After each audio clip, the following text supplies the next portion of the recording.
Welcome back, anybody. Just finished a video a short time ago. I'm pouring the slab that you see here, and I think it's probably a good idea to give you a quick maybe walk through, talk through, whatever you'd like to call it, on the shop expansion, so that things make a little bit more sense than you trying to decipher my videos when I get them done. Now, the shop itself is 60 feet long, and the pad is 61 feet long, and it's 11 feet wide. The addition itself is going to be 10 feet wide, and you're probably wondering why I don't go wider than 10 feet or 11 feet or 15 feet.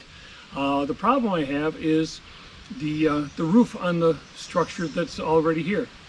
It's a 5/12 pitch, and I want to keep that same pitch when I go over the top of the addition here.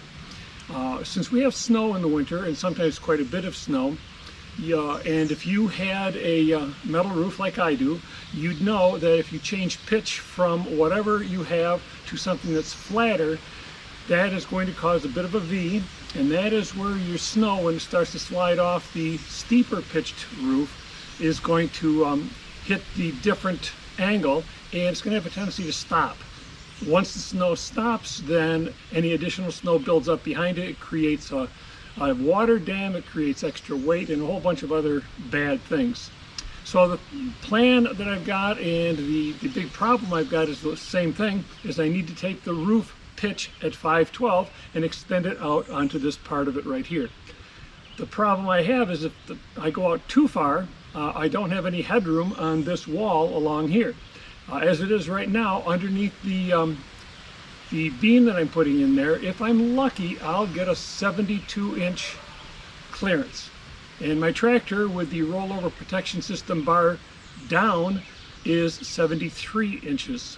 I'm sorry, 71 inches. So it gives me 1 inch of clearance underneath here. If I go out even farther than that, obviously I'm going to go down 5 inches for every foot I go out. So if this addition were 11 feet wide instead of 10, then I would be 5 inches lower than my 6 feet, and my tractor wouldn't fit underneath it. So that's primarily the big things I wanted to answer before you even ask the question, so you don't need to. The other thing is, even though I'm using beams and posts, I am not going to go with what you call the traditional post and beam construction method.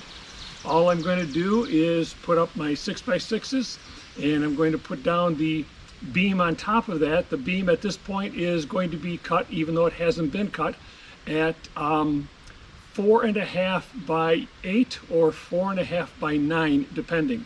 And again, I'm hamstrung by, if I make it thicker than 8 or 9 or 10 inches, whatever it happens to be, then I'm going to lose headroom, because again, I can't go any higher than whatever the maximum height is in order to retain the 5/12 pitch off the main roof. So that's all there is for this particular video. The video coming up immediately after this regarding the addition is going to be cutting the posts, and right after that, which will be tomorrow, I plan on running the mill again and cutting the beams. So I hope you enjoy the series. Although the first video was incredibly boring, please don't assume the rest are going to be as boring, and hopefully they won't be. And stick around, and we'll see what happens here. Thank you very much.